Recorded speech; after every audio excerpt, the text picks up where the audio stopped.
Okay, so many of you already know Michael and Carrie Klein if you were interviewed for this production and for other things.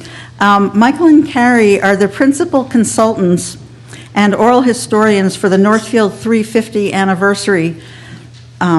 They will share a song that they wrote during their time in West Virginia, where a struggle was taking place against the Dominion pipeline. And there are words on the back of the program, of which there are not enough, so we ask that you share with your neighbor if you want to see the words.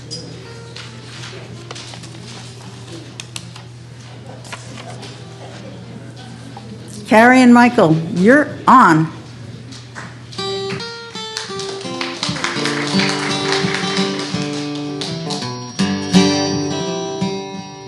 Dominion lines coming down the road, 42-inch pipeline by the truckload. They're coming by the hundreds, that pipeline crew, but don't look for local workers, there'll be only a few. Got the blues, got the blues, got the blues, Lord, Lord. Got them old Dominion pipeline blues. The roar of them trucks a pulling through town will drive you insane with the traffic and sound. Helicopters overhead around the clock and increased security, be sure to lock. Got the blues, got the blues, got the blues, Lord, Lord. Got them old Dominion pipeline blues. Well, they say there'll be a lot of money around, and new entertainments will be coming to town. More drugs and crime and quarrels and fights, sirens wailing through the night. Got the blues, got the blues, got the blues, Lord, Lord. Got them old Dominion pipeline blues.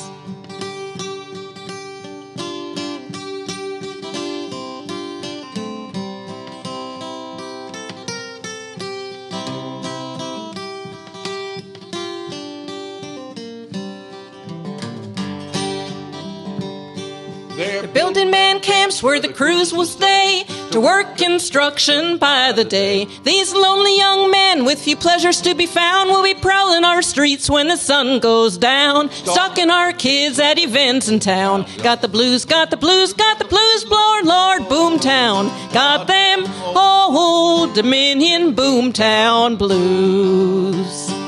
And up the valley where high ridges tower, they'll be tearing up steep slopes by the hour. By the time they're gone, you'll think you're in hell when you taste that at the bottom of your well. Got the blues, got the blues, got the blues, Lord, Lord.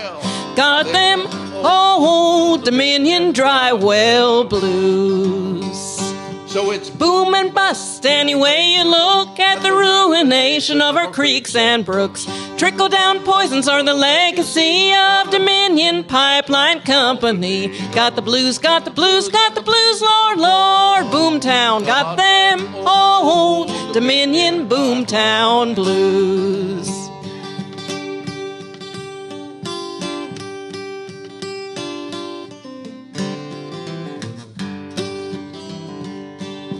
People gather round, we can figure this out. We gotta shut her down, without a doubt. Pure mountain water, our dearest resource. Don't stand a chance against this killing force. Got the blues, got the blues, got the blues, Lord, Lord. Got them old Dominion Pipeline blues. Come on, young people, you sons and daughters, let's all join hands to protect our water. With sun and wind and water power, we'll keep this land in tree and flower. Got the blues, got the blues, got the blues, Lord, Lord. Let's all kill these old pipeline blues. There's mean things happening in this land. It's time for us to take a stand.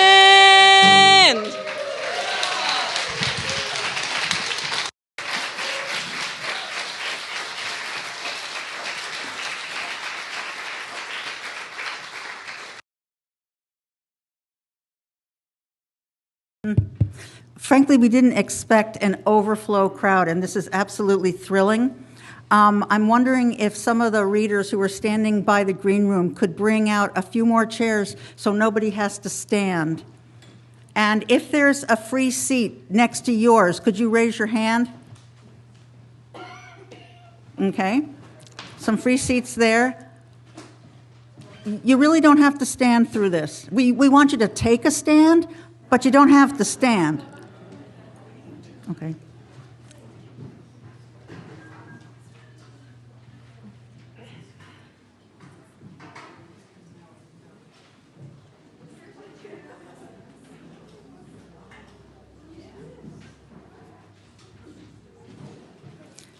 How many more chairs do we need?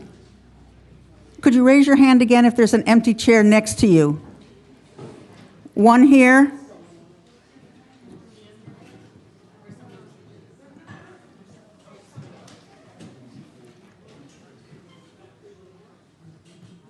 Do we have enough chairs now?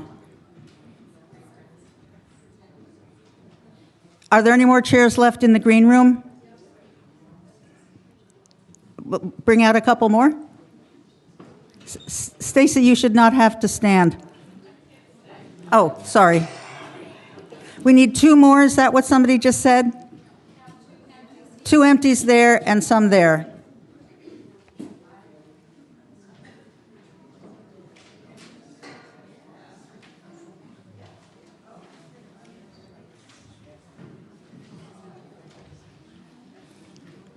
Okay, everybody settled? Thank you.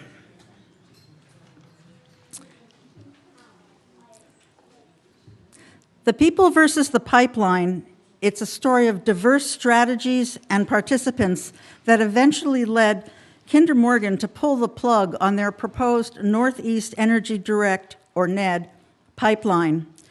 It's the story of the campaign that took place between 2014 and 2016, as told by some of the participants in their own words, that ultimately helped stop the Northeast Energy Direct fracked gas pipeline, which was proposed for this region by the Kinder Morgan Company of Houston, Texas. Originating in Pennsylvania in the fracked gas fields, this pipeline was intended to traverse New York State, part of New Hampshire, and numbers of small western Massachusetts towns on its way to eastern Massachusetts.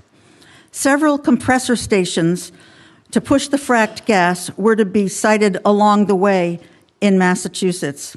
No one strategy or group or town alone brought about the eventual announcement on April 21st, 2016, that Kinder Morgan, a huge multinational oil and gas corporation, was pulling out. All of the efforts, all of it demonstrated to the state and the federal regulators and to Kinder Morgan that, yes, as Margaret Mead said, never doubt that a small group of thoughtful, committed citizens can change the world. Indeed, it is the only thing that ever has.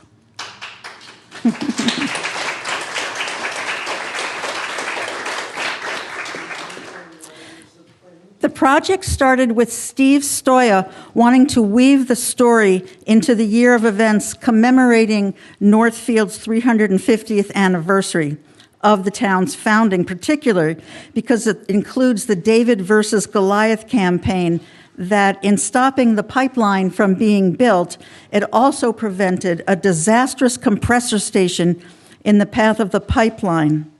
That galvanized a lot of people in this town and along the path of the whole proposed pipeline. And they hadn't necessarily known each other before or participated in a campaign like this. Michael and Carrie Klein, who you just heard, conducted oral interviews with regional activists, residents, and municipal employees, excerpts from which are used to tell this story. The project has been funded in part by individual donations and the Grassroots New England Fund. Any additional donations that you feel moved to give will be most appreciated. I also want to thank our tech crew, without whom this would not be remotely possible. Robbie and Tyler and Bruce.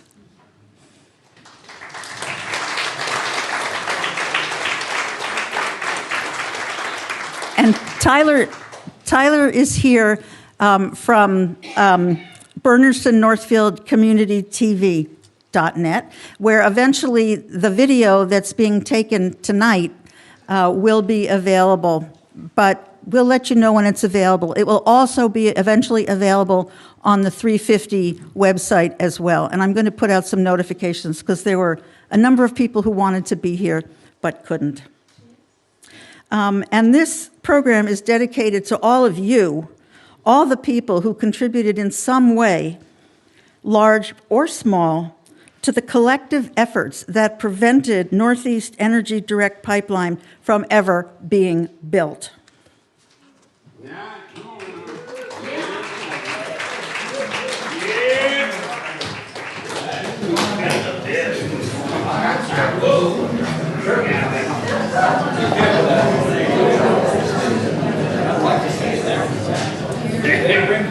Come on now. I got no kids, you know? I can't wait till it's done, no. I mean, We stop back at Jack's after this and have ourselves a shot. you say, after we make ourselves. Yeah, I'm ready for the meeting.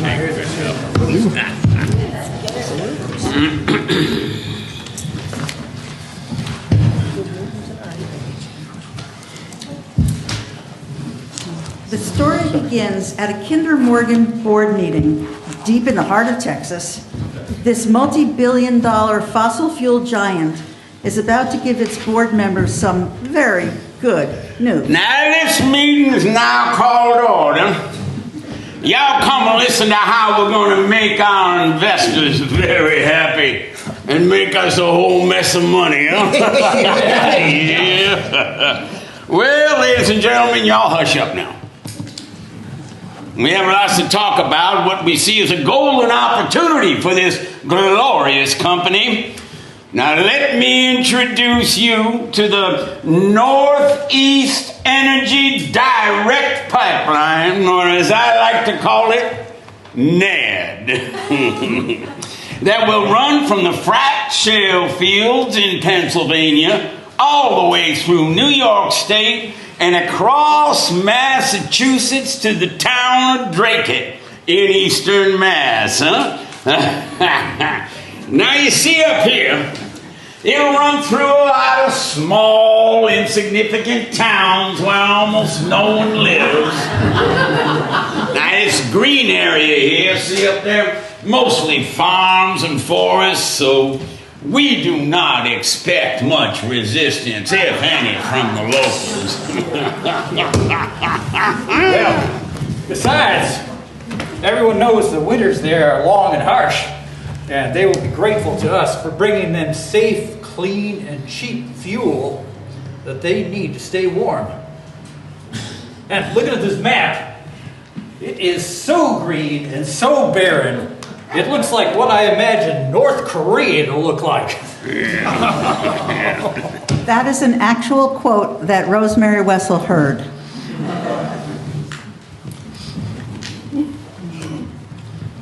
Well, why don't we sweeten the deal for us by having the residential and commercial customers pay for the pipeline?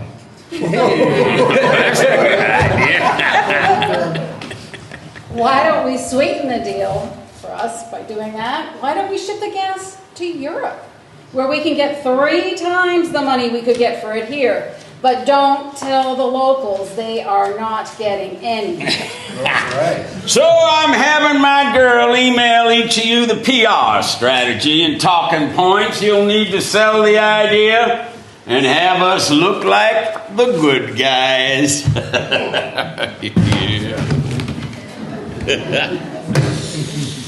All in favor? Aye!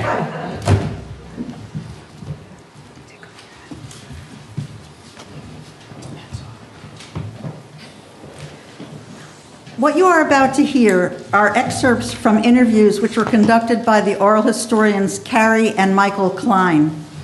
Those who were excerpted are Julia Blythe, Northfield resident and former Select Board member, Michael Jackson, the editor of the Montague Reporter, Brian Noble, former Northfield town manager, Rosemary Wessel, Cummington organizer and activist, Jed Pujansky, former Northfield resident and select board member, Steve Stoya, Northfield resident and generous community member, Shirley Keach, Northfield activist, Kate Woolner, Northfield activist and organizer, Steve Roberto, Northfield, active in many Northfield committees and all-around civic good guy, Doug Harris, Turners Falls, Tribal Historic Preservation Officer, Joe Gravelin, Northfield, former president of the Nolambika Project, Buzz Eisenberg, Ashfield, active community member and attorney. These are only a small number of the folks who felt impacted by this potential pipeline. Information began to trickle in 2014. How did the word spread in these early months?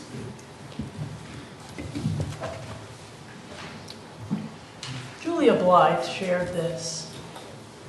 I first heard about the proposed pipeline in February 2014. My sister-in-law, Katie Eisman, who lives in Cummington, said they were planning to put in a pipeline that would also run through Northfield, where I live. She asked me to reach out to others in town and find out what was going on. I eventually met the folks in the Northfield area progressives. That was the beginning of building a local coalition to learn and spread the word. Early on, there wasn't a lot of information. We held public information meetings. We were presenting what we knew about the maps of the route from the FERC, Federal Energy Regulatory Commission website. Also, we knew from research that there were lots of examples across the country where high-pressure pipelines had ruptured or had a bad weld, and something causes a spark, and there can be a big explosion. These incidents were already in a database. People got injured. This was important information. Michael Jackson, editor of the Montague Reporter, stated, "I was proud that the Montague Reporter broke the story. I researched where the pipeline was going to go, and when surveyors contacted homeowners in Montague, but wouldn't say why, I found out they were from Tennessee Gas, a Kinder Morgan company. And on their website, it said on the section for investors that they were planning a big delivery project in Western Mass. I then called every town administrator in the region to find out who was being surveyed. I was surprised at the broad consensus against the project. The proposal had it running under the Connecticut River, and there was a train derailment in Deerfield during that time. That put the nail in the coffin, I think." This excerpt is from Rosemary Westholm. I first heard about it in the summer of 2014. I had seen the movie Gasland by Josh Fox regarding fracking and what that had done in Pennsylvania. A friend referred to me to an Albany-based blog and learned that Kinder Morgan was coming to Western Massachusetts. In Montague, they wanted to survey town land without saying why. We're not ready to say yet. The town had Kinder Morgan come to a select board meeting earlier than they were prepared to, and a lot of very informed citizens showed up and really challenged Kinder Morgan. We started no fracked gas in Mass and started laying out the facts about pipelines, Kinder Morgan, and how to get involved. We also created the first statewide petition opposing the pipeline. Brian Noble, former Northfield town manager, viewed it as a threat, but tried to look at it as, okay, we're going to have to get this plant, this incursion. What can I get for the town? What benefit can I get? I concluded that we would have to have little to say about whether or not we could get it. We would get what we asked for the town. The town rallied against it, as they should. The compressor station was a high pressure line, and it was going to move a lot of liquefied natural gas through the town very quickly.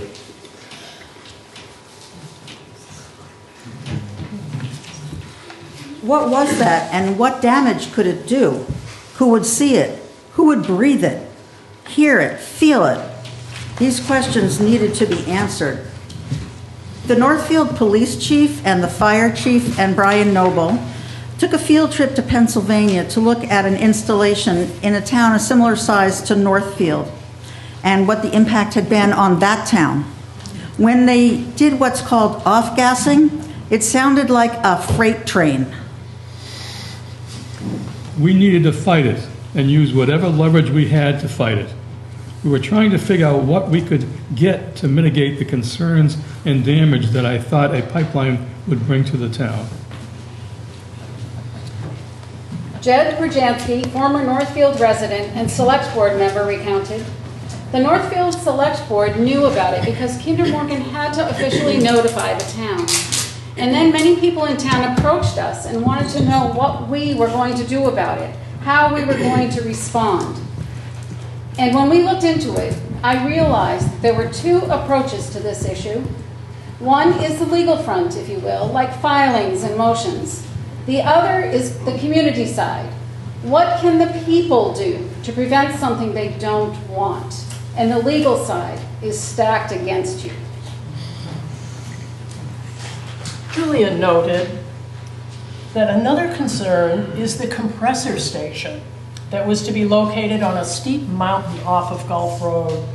Often when an area like this is clear-cut, it creates a lot of runoff and erosion. People living downhill from this were concerned that there might be flash flooding. When people found out about the pipeline and compressor station, what the hazards and risks were, and how inappropriate Northfield was for those, it really built solidarity among those who were opposed. The proposed compressor station, its serious long-term health effects, the short-term dangers, that galvanized us, remembers Steve Stoyer. Shirley Keach had grave reservations.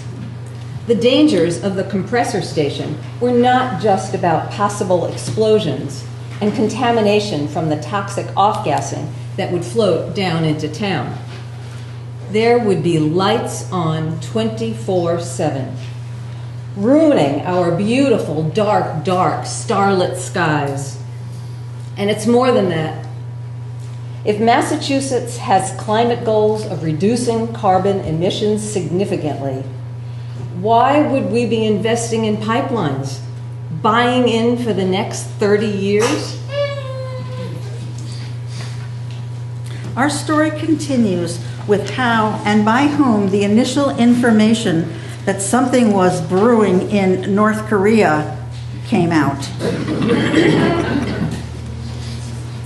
Impacted communities along the route began organizing in late 2014, before Kinder Morgan had even filed with the Federal Energy Regulatory Commission, especially folks in Ashfield, Northfield, the North Quabbin area, Plainfield, Windsor, and Cummington, as well as in New Hampshire, and some in Eastern Mass.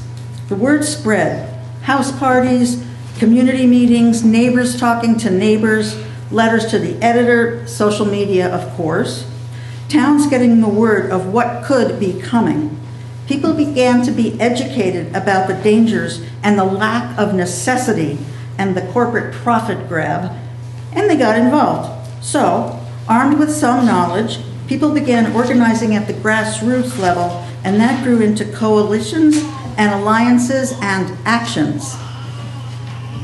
Kate Woolner had this to say: "I had been active in shutting down Vermont Yankee, and I already knew activists regionally, including in Vermont and New Hampshire, as well as in Western Mass. I don't think Kinder Morgan counted on us being able to organize so widely and so quickly. There already was a cadre of activists in the three-state area who could be mobilized quickly. I think they thought we would be a bunch of hicks that would believe their hype and slick PR. I don't think they did their homework. We listened and we learned, and we were compelled. For some, it was the compressor stations. For some, it was the bigger issue of fracking or fossil fuels in general. For some, it was corporate greed and profits over people. No eminent domain for corporate gain. Julia Blythe said, "We put together a website that promoted events and so on. Eventually, we became a bigger regional network that included the North Quabbin Group as well, people who were already tapped into renewable energy. We got together, and that was also when Rosemary started no-fracked gas en masse. My sister-in-law, Katie Eisenman, was a lawyer, not an environmental lawyer, but she was really focused on intervening on all the dockets, like the Mass Department of Public Utilities and the Federal Energy Regulatory Commission on the federal level. She could read the documents and understand what they were saying. She collaborated with some other lawyers who then submitted things into the official dockets. People from one end of Massachusetts to the other. Towns also started organizing where they could and working together to coordinate and pursue similar strategies as municipalities. They were the Municipal Coalition Against the Pipeline. Our select person, Jed Brzezinski, was the impetus behind that. You started to see that more and more people were willing to put up yard signs against the pipeline all around the region. So it was local, regional, statewide, and we took all the demands to the federal level as well. We were able to figure out the route of the pipeline through our town, and we matched that up with the parcel numbers to figure out who the landowners were. We wrote all of them and invited them to a meeting suggesting why they should consider denying permission to survey their land until they learned more about what Kinder Morgan was proposing. We didn't want to be too pushy, but there was a limited window during which they could deny permission to Kinder Morgan. By July 2014, we had organized a relay-style march in rolling segments from Richmond, Mass. To the State House in Boston, following what we could determine was the general route of the pipeline. We held events at all the sites that were to have a proposed compressor station, not just Northfield. We carried a proclamation with us and had a big rally when we got to the State House. There were lots of volunteers helping to organize this. Yeah, we heard about it in February, and by July, we had done a lot of research and organized this huge complex event. The walk took about a month. Paul Mark, a local representative at the time, was most supportive. Rosemary Wessel notes, Kinder Morgan had an open house in Winchester, New Hampshire, and they sent their PR duo. However, No Frack Gas en Masse had people who were trained to show up, and they also did local leafleting. The construction union truck with the neon billboard messages about jobs was there too. But the police shut them down in Winchester.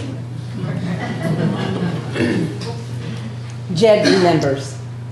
As a select person, I had to remain in a somewhat neutral position, but I did represent the town of Northfield in the coalition of towns organizing against the pipelines, where the towns had either voted for their select boards to oppose it or had votes against it in town meetings. We started to have a voice as towns. We also prepared a document to present to FERC, the Federal Energy Regulatory Commission. We solicited input from residents that got more people involved. And one thing I strongly believe is that the way to get people activated is to give them something to do. This was real and tangible, and they became invested. Our document served as a boilerplate for other towns, and beyond that, we were also speaking to people in New York State, Vermont, and New Hampshire. Steve Roberto had this to say, I think the willingness to learn, connect, and respect each other, as well as how to understand the Kinder Morgan strategies to misinform and exert control, as well as their negative tactics, had the consequence of a regional movement emerging. Meanwhile, a lot of research was being done by the indigenous community and allies who sent information and letters to representatives in Washington, to the Federal Energy Regulatory Commission, and other state and federal agencies. Joe Graveline and Doug Harris had lots to say about the impact of the proposed pipeline on indigenous sacred sites. Doug Harris tells us, "I served as a deputy tribal historic preservation officer with the Narragansett tribe of Rhode Island. But ceremonial stones was the project that was opened up for me through my ancestral channels. That communication with ancestral spirits guided me to the work that needed to be done. I began to make the connection between the public and the stones so that a town could step up with or without the assistance of a tribe and could attempt to protect these ancient stone structures that nobody seemed to understand. Some are piles of stone, some are effigies." The state archaeologists didn't understand them.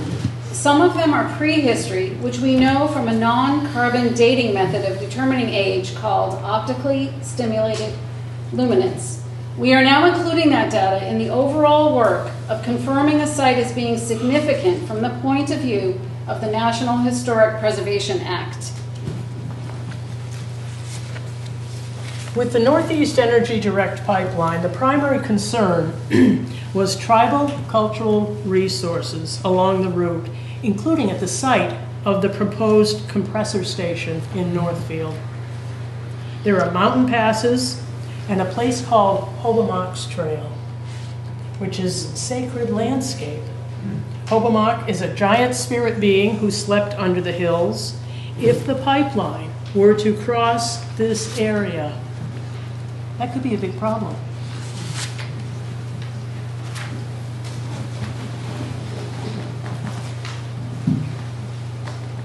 One of two forms of Manitou stone. This is one that takes a more human. This is a Manitou stone, one of two forms of Manitou stone. This is one that takes a more human shape. This is another form of Manitou stone, and it is a peaked stone.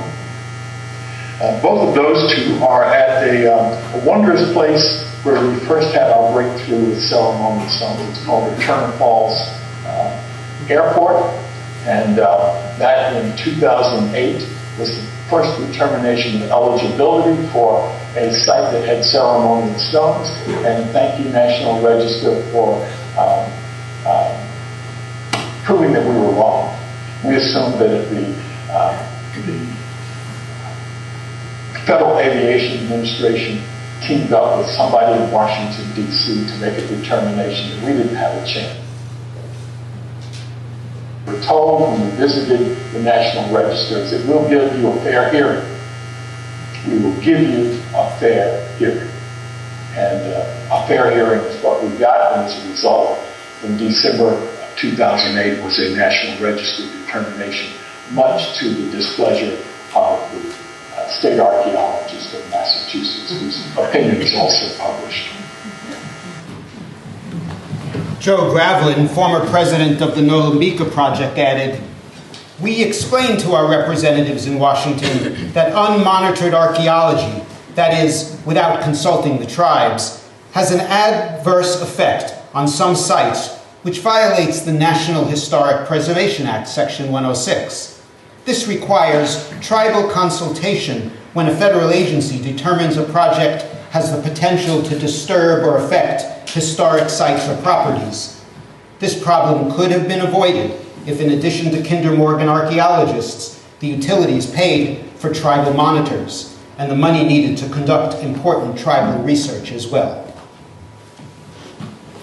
We find it ironic that the Federal Energy Regulatory Commission can and will empower Kinder Morgan to take possession of private property of other corporations or individuals or towns through the process of eminent domain, but claim they can't direct applicants, such as Kinder Morgan, to fund or pay the tribes or any other entity for services.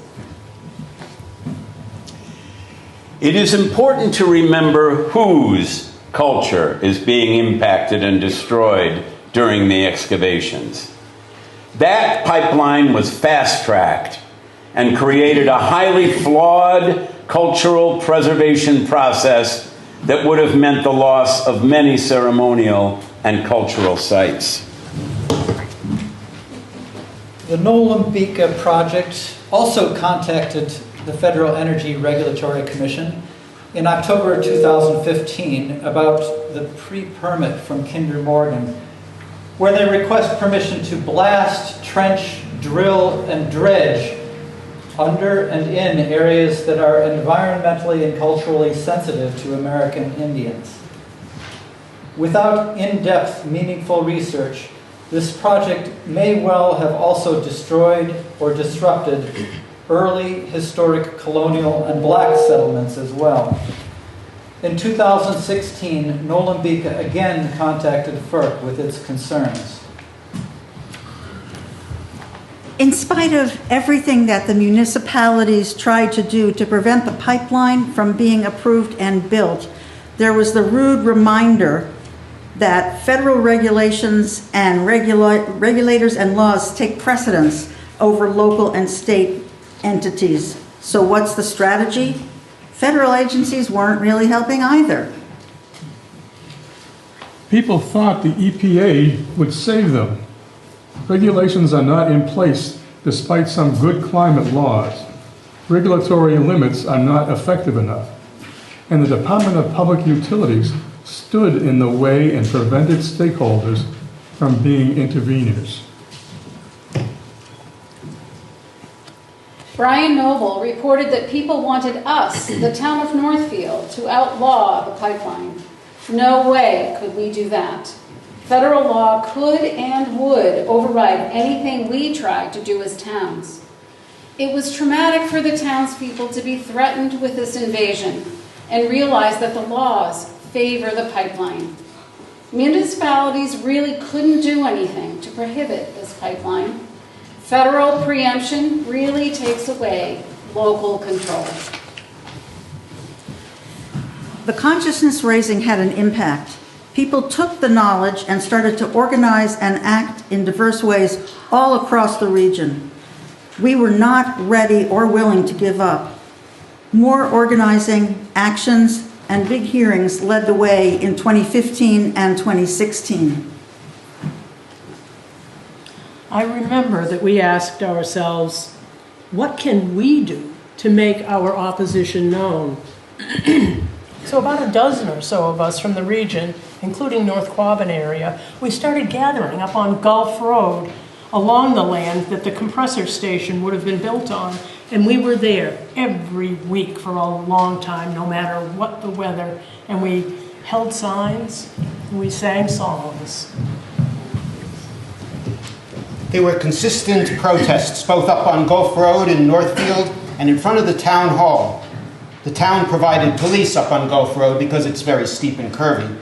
We wanted the cars to slow down and keep the protesters safe. The town hall wasn't opposed to the protests. We just had to keep ourselves informed on both sides. How do we as a town fight it and oppose it and make sure we are heard at every meeting to oppose it? Our congressional delegation in D.C. knew of our opposition. We would send letters and faxes every time there was a disaster in any pipeline anywhere. I'm not sure if our D.C. delegation had not acted that we would have stopped Kinder Morgan. In addition, we started hearing from other communities in Massachusetts, and then also Connecticut, New York, Vermont, and New Hampshire. But there was not universal opposition in all towns. Dracut, Massachusetts, thought it would be great for them.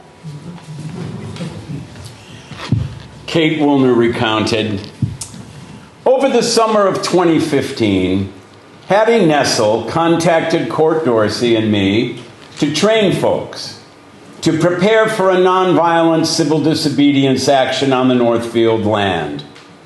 We held the first civil disobedience training on September 13th, 2015.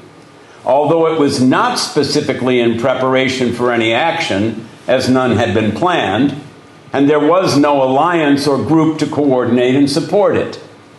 If we were building towards civil disobedience, we had to be clear why we would do that and how that would fit into a larger strategy and a vision to stop the pipeline. From a report on the history of the Sugar Shack Alliance, on September 3rd, 2015, a group of trained and experienced nonviolent activists, as well as some of the folks in Ashfield, Windsor, Northfield, and North Quabbin, who had been organizing very locally, and Climate Action Now, met to pose questions about when, how, why, and if civil disobedience could be appropriate. There was no consensus on whether folks were ready to move into civil disobedience, but there was interest in continuing the conversation, building capacity, starting training. Out of those conversations, which were joined by a cadre of kick-ass Hampshire students, Sugar Shack Alliance was born with a focus on direct action and movement building. Trainings happened, affinity groups formed, and the first direct action, although it didn't involve risking arrest, was a big undertaking. Taking steps for a renewable future, a 4-day walk between the sites of the proposed Kinder Morgan compressors in Windsor and Northfield, Mass. March 17th through 20th, 2016, was the brainchild of Bob Beatty of Brattleboro. At every town we stopped in overnight, there was some sort of community-building, educational, and fun activity for the public. Hundreds walked. Another activist recounts, Sugar Shack Alliance formed to strategize and carry out actions, including ones where one might risk arrest. People were trained in nonviolent civil disobedience, and it was critical that all actions be peaceful. There were a lot of seasoned activists in Western Mass, Southern Vermont, and New Hampshire. They had worked together successfully to shut down the Vermont Yankee nuclear power plant. So there already was a network of trainers and trained people and organizers. It was ironic. Vermont Yankee shut permanently in 2014. Before the year was out, we were facing this. In May of 2015, at the town meeting in Northfield, there was a resolution to go on record as opposed to the pipeline. We did a lot of educating before the meeting, and it passed by 85%. I was surprised and thrilled. Eventually, more than 80 towns in Massachusetts, New Hampshire, Vermont, and New York directed their elected officials or voted in town meetings to go on record as being in opposition.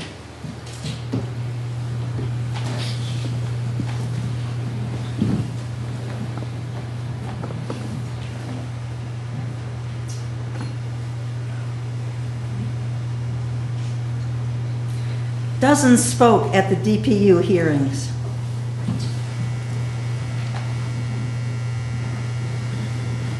Permanently protected part. We've also got other permanently protected parcels along the route of this pipeline. And I want you to understand that when Kinder Morgan says that this is co-located with a transmission line, that doesn't mean it goes underneath those lines. It means it's at least 150 feet from the tree line of the transmission line clearing into the forest on either side. And either side that it goes in that transmission line is going to impinge, intrude on permanently conserved land here in Northfield, land that we all helped pay for. The other issue is that we now have from these lands, the town forest, Brush Mountain, we have a real hiking center in Northfield. The New England National Scenic Trail goes through Northfield, and it's going to be crossed by this pipeline if it goes in as planned. We have 3 trails that branch off from this area. We attract people. People come from all over New England and the world to hike on these trails. Are we going to say, oh, let's put this pipeline in, let's put a big compressor right there on Gulf Road? The compressor is the other issue. The compressor is an 80,000 megawatt horsepower, 80,000 horsepower plant. It's an industrial site that will be 10 acres at least when it's done, but it needs 20 acres for construction. And plans to put that up on Gulf Road or someplace along that transmission line is going to be astonishingly terrible for the town to put a huge industrial site right there in the forest. It's going to, first of all, wreck our scenic Gulf Road. And secondly, the noise pollution from that compressor station is very bad. From nearby, when it does what they call a blowdown to relieve the pressure from the pipeline, it has the sound of a 747. From a half a mile away, it's like standing next to a lawnmower. It's also an issue of, as an industrial site, it's going to be lit up night and day, so now we're going to lose our dark sky and we'll have light pollution. I'm asking you to vote, if you want to vote on this thing, to vote against this pipeline to save our permanently conserved land that we've worked so hard to do in Northfield. So that was Joanne McGee at a Northfield town meeting, not at the DPU. However, there were multiple hearings, some held by the Massachusetts Department of Public Utilities, legislators, and other regulatory agencies, and they were always filled to capacity. Many of you were there. A participant recalls, I remember the DPU hearing at Greenfield Middle School. The people who did speak had really done their homework. They could cite the data, the statistics, things that left the commissioners a little stunned. And at one point, an attendee asked the group, how many of you would be willing to go and stand in front of construction equipment to stop this thing? And nearly the entire auditorium rose up. It was like a final inning at Fenway and the Sox are winning. So many, many, many people spoke at these hearings. I'd like to join my colleagues in welcoming you here to Western Mass, where we live by choice. And I would like to also echo many of their comments. Oh, I'm sorry. Andy Jaffe, Town of Conway Planning Board. Okay, I apologize. I hope I don't ramble a bit too discursive here. A lot of my points have already been made, so I'll try and acknowledge that and move quickly. We'd like to welcome you to Western Mass, where we all live by choice. I think, with all due respect, it's somewhat disingenuous for you to state that you just want to consider the surveying issue in isolation, because as everyone here has so eloquently mentioned to this point, these are all interconnected issues. They're all part of the same thing. The resistance you're encountering here is all resulting from the fact that we don't want this pipeline to come through here at all. We are deeply suspicious of the fact that Iberdrola Industries, a corporate giant in the energy world, has purchased Berkshire's gas and a number of other these entities locally, and that the so-called gas shortage in this area is completely manufactured as a pressure tactic to force us to consider this pipeline.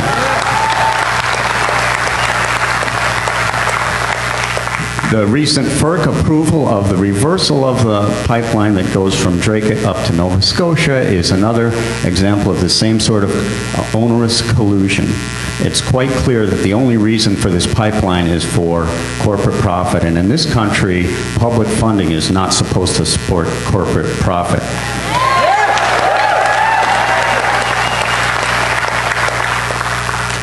And so I just want to go back to the very core issue here, which for all of us is a moral issue.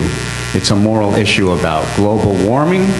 It's a moral issue about the fact that the methane that comes out of these compressors and out of these pipes is many times more toxic to the environment than carbon dioxide. It's a moral question about the fact that, as was just evidenced in the Paris Climate Summit and in Massachusetts' stated energy policy, that we're supposed to be moving away from these kinds of things, not investing in 30-year toxic projects.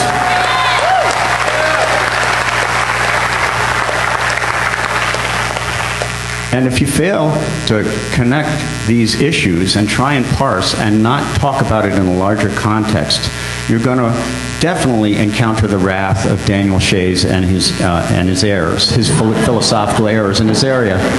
And although we have a moratorium on making sound, I wouldn't be the least bit surprised if, by a show of standing at this point, you'd see how many people are going to be willing to engage in civil disobedience should you approve this project.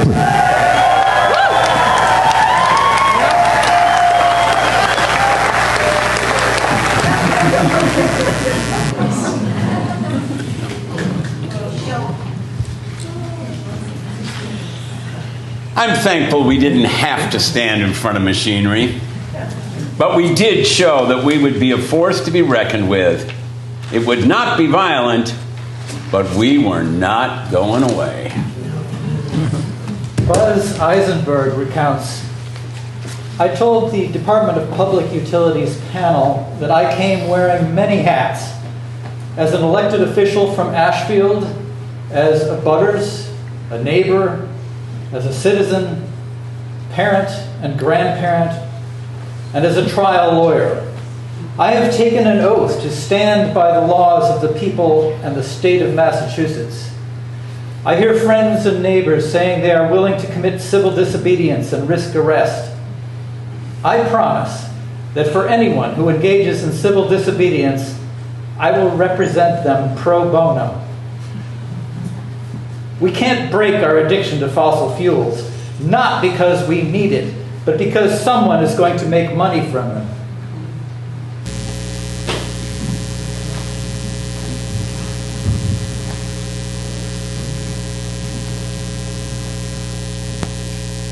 Finally, I just want to say, as the sixth status that I come here today in, is somebody who so appreciates this feeling of disenfranchisement that you've heard here tonight. People who feel, the previous speaker, and trying to explain to his 10-year-old daughter what a Bernie Sanders and Trump supporters have in common. They feel alienated from their government. I appreciate the fact that you folks are here to try to do your job. I know I do as a moderator, and I do in my daily life. My sixth status is I'm an attorney. And for all those people who stood up and said they're prepared to do civil disobedience, I and many, many of my colleagues here in Franklin County are willing to represent them when they engage in nonviolent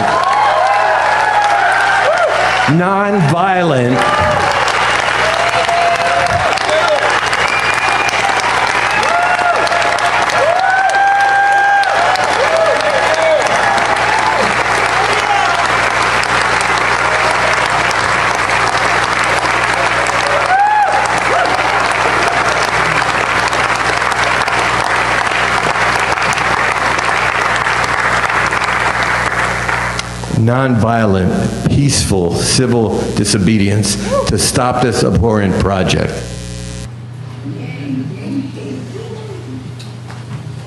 Kinder Morgan came to town with their dog and pony show at Northfield Elementary School Gymnasium. They wanted to show how wonderful the pipeline would be, where it would go, and so on. Very slick PR people. In the cafeteria, we had our handouts and conversations about why we were opposing it, and then on a given pre-planned signal, 25 or 30 of us walked into the gym and laid down on the floor in a die-in with banners across our bodies. The room got very quiet. Dr. Curtis Norgard, a pediatrician with Boston Children's Hospital, came out very strongly against the compressor stations all along the pipeline route. due to air quality concerns. He cited numerous studies that showed compressor stations emit dangerous levels of pollutants that can cause respiratory problems, heart problems, and even cancer. Norgaard referred studies surrounding existing compressor stations as well as general studies on the impacts of these particular pollutants. Particularly, he focused on the effects of nitrogen dioxide and formaldehyde. These studies showed that residents living closer to these stations reported symptoms including throat irritation, sinus issues, headaches, respiratory issues, nosebleeds, and rashes. Filings by the pipeline developer Kinder Morgan indicated that the compressor station would be output at about 50 tons of nitrogen dioxide per year and about 1.3 tons of formaldehyde per year. However, those numbers don't mean much when it comes to talking about the health impact. Tons per year is not a meaningful measurement in terms of human health, said Norgaard. It's more relevant to talk about the concentrations. From that point of view, he said, it's important to look at the peak times of pollution output and not just the yearly output. Children and elderly people are most vulnerable to these emissions coming out of compressor stations.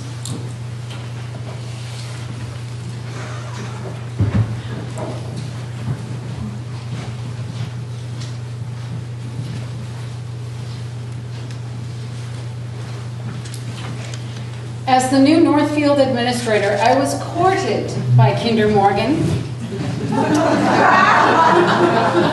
They said the town would get a lot of taxes from the compressor station.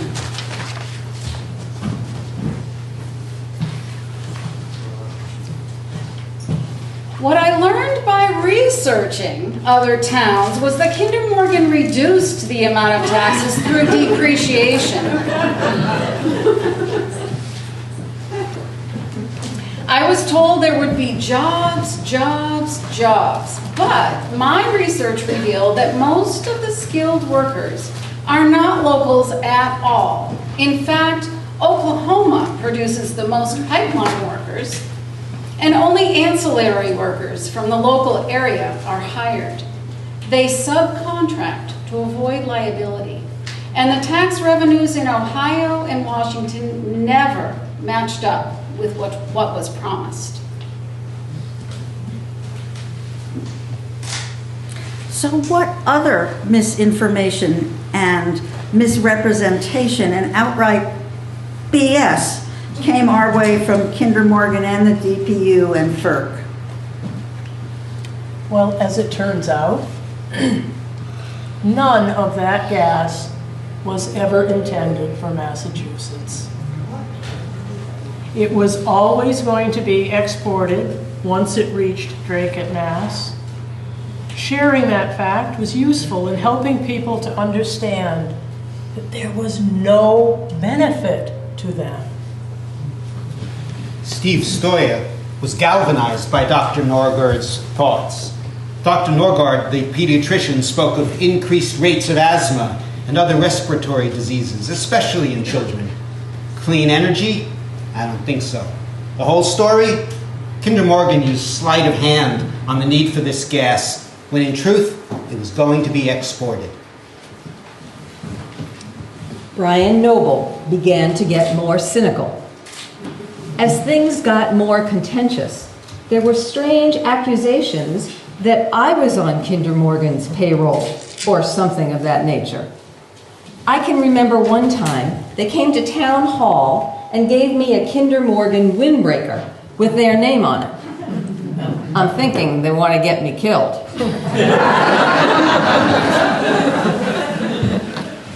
We, some town employees, learned from research we did after visiting another compressor station that in fact Kinder Morgan certainly didn't tell the truth.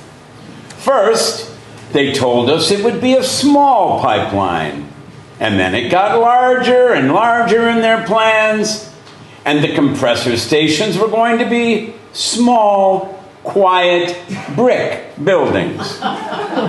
And then they revealed it was going to be a 24/7 operation with 24-hour security, lights, barbed wire fence around it.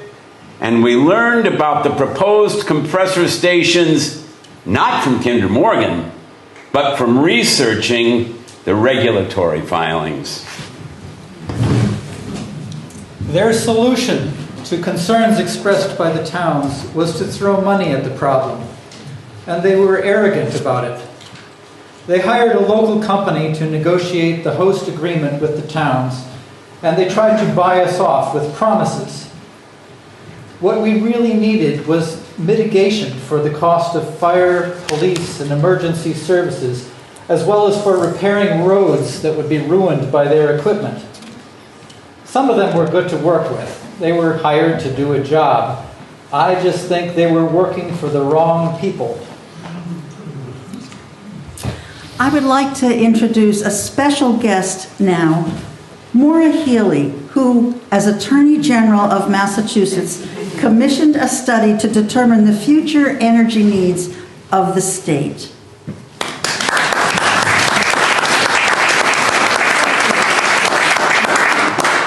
Thank you. As you may know, I took it upon myself as Attorney General of the Commonwealth to commission a study on the status of energy use, needs, and resources now and into the future. This study showed that we had adequate energy resources available to address emergencies and a difficult winter season. This took into account the closing of the Pilgrim nuclear generator.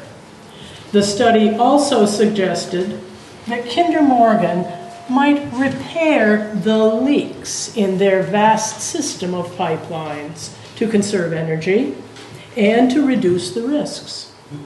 This study clearly shows that we do not need this pipeline. I also provided a copy of the study to the Federal Energy Regulatory Commission for its consideration as part of the federal review of the Kinder Morgan Northeast Energy Direct Pipeline. All right.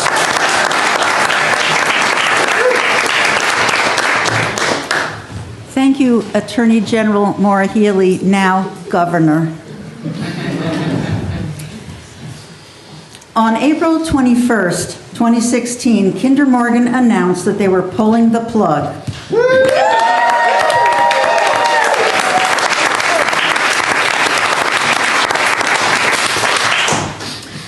So what have we learned about how committed individuals, municipalities, and coalitions can work together to defeat a multinational corporation with really deep pockets and a penchant for misinformation, similar to how ExxonMobil knew that they were responsible for climate change as early as 1986 and kept that secret, or how cigarette companies promoted cigarettes on TV using actors dressed as doctors in their ads.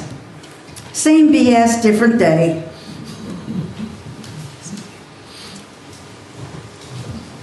A compilation of interviewees recall, I remember exactly where I was when I found out it was canceled. I was driving back to Northfield from DC on April 22nd and got a phone call from Jed Przansky telling me, "You're not going to believe this. Kinder Morgan withdrew the pipeline." I still get goosebumps now telling the story. If they didn't have enough buyers to justify the billions that it would cost, how the hell could they say the gas was needed? In the end, it was the court of public opinion, informed by all the outreach letters to the editors, house parties, meetings, forums, protests, that shut it down. It wasn't Northfield alone, of course. Kinder Morgan stopped the pipeline because people all across the state and in New Hampshire were opposed. It was pretty unifying. Not 100%, of course. I was at an affinity group meeting in April of 2016, and a woman called in and told us the news that Kinder Morgan had pulled the plug. I got chills then, and I even get chills now as I say that. Have we beaten back the dragon? Yes, we came together and we slayed the dragon. I have a tremendous sense of pride knowing that I am nestled among people who care, and the knowledge that should another threat arise, we are there. I learned that I was more effective at the municipal level and as an intervener than in direct action or risking arrest, and that was okay. I met a lot of new people and networks, and I think many of those connections are still active. Rosemary Wessel had told us that there is a minimum of 7 years in these fights. Kinder Morgan really had no idea what they would be facing in Western Mass. One of their people said, "We're getting kicked in the teeth up there," meaning New England. Again, Brian Noble, it was a real education of the power of the people and also the power of big energy. It was, even at my age, a surprise that the system weighed so badly against us. Money really does buy influence. But we outlasted them. We worked very hard to make sure the discontent was known in Washington. I think they thought they would exhaust us and we would just shut up and go home. And we exhausted them with all the money they were going to have to lay out to towns for mitigation and services. We ran up the bill of what it would cost. And at a certain point, I think we just made it too complex, too hard, and too expensive. But I am sure at the time, we didn't know we would win. Steve Stoya said, "This story is meaningful to me because it offers a blueprint for people who are told or feel they are too small to make a difference." In addition to Kinder Morgan finding that they didn't have the customers they anticipated, they also had not encountered or expected the massive resistance from so many directions. Several people commented on the victory. And it was all about the fact that there was superb organizing on the grassroots level, great educational events, and creative, diverse protests. Paul Mark, now a local state senator, said that the decision by Kinder Morgan to suspend the pipeline is a testament to the strength and determination of the people of Berkshire, Franklin, and Worcester counties. When Western Mass stands up for something we believe in and works toward a common goal, even against incredible odds, victories like this are possible.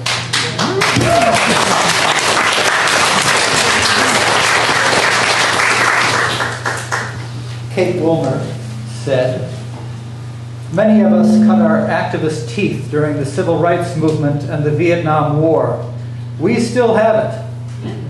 But one of the downsides of the climate justice movement had been that up until the Sunrise Movement, which was started by a black woman student at UMass, the University of Massachusetts, it was pretty white and white-haired. But now younger people, especially women and BIPOC folks, are doing brilliant organizing. Maybe I can rest." But the crisis is still here. At some point, even rich white men will be impacted by the climate emergency.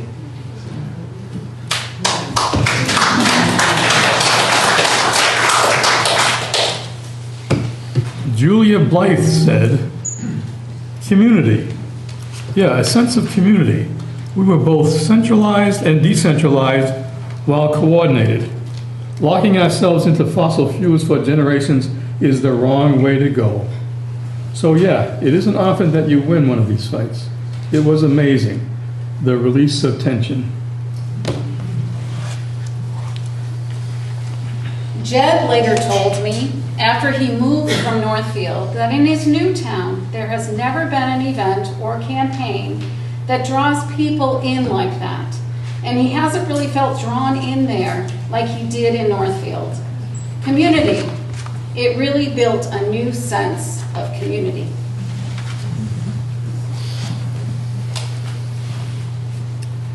Several people have commented. The company said, and the construction union said, oh, there'd be lots of jobs. But the activists proved that most workers would be transient. That made a difference. I would say it was because of the community activism all through Massachusetts, New York, New Hampshire, and Pennsylvania. In the end, there were just too many uncertainties for Kinder Morgan to justify continuing the $3 billion pipeline project. To be approved by the Federal Energy Regulatory Commission, the project had to show sufficient customer demand. The plan to have ratepayers pick up the financial slack was, according to Kinder Morgan's farewell press release, ultimately not assured. Canadian export contracts were not materializing, and largely rerouting the project to New Hampshire had failed to dampen the white-hot citizen opposition and landowner outrage in both Massachusetts and New Hampshire. In the end, it was citizen, municipal, elected and appointed officials, and organizational pushback, as well as the economics that caused Kinder Morgan to withdraw its application to the Federal Energy Regulatory Commission. From ultra-local and somewhat isolated organizing to the birth of Sugar Shack Alliance, No Fracked Gas in Mass, Plan New England, Echo Action in New Hampshire, and others all along the proposed route, all working together, we defeated the pipeline. Doug Harris concludes, under the National Historic Preservation Act, once a federal agency is involved and is activated, it is presumed that they will protect the cultural resources. Well, that is a presumption that is only valid if it works. And in some instances, agencies like FERC find a way to sidestep it. So these are fights that we still have to engage in. And these are fights we still have to engage in, and we hope that this recounting gives you some hope and some strategies for standing up to and resisting Goliath. Thank you. Got the blues, Lord, Lord. Got them old Dominion pipeline blues.